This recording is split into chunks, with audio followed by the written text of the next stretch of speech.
Ce contrat stipule donc à travers le groupe Total, qui est le numéro 2 mondial du secteur pétrolier et gazier, numéro 2 mondial, qui a accepté venir investir sur un programme de plus de 51 milliards dans notre pays pour nous garantir le gaz dans nos centrales électriques. Ça veut dire quoi? C'est garantir également la disponibilité de l'électricité qui protège, en protégeant notre environnement à un coût donc compétitif. Vous savez que le mois prochain, on va inaugurer la première centrale de 120 MW thermique. La deuxième est aussi en route dans le cadre de la conclusion des accords financiers. Et puis une troisième, Genesis, 25 MW, qui feront que d'ici 2021, on aura à peu près 300 MW de centrales thermiques, mais que nous voulons utiliser avec prioritairement du gaz pour 2 raisons.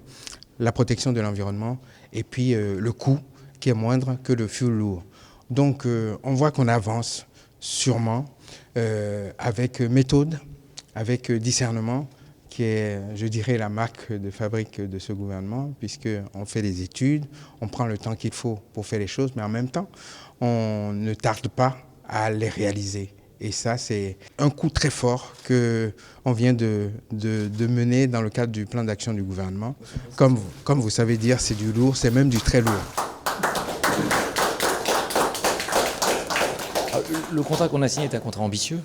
C'est un contrat qui va permettre à l'État béninois de recevoir du gaz naturel sous forme de gaz naturel liquéfié.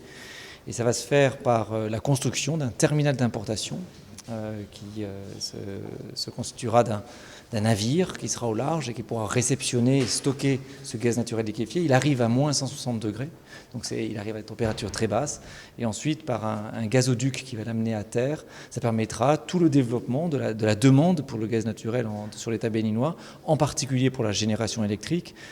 Alors, ça remplit 2 gros avantages.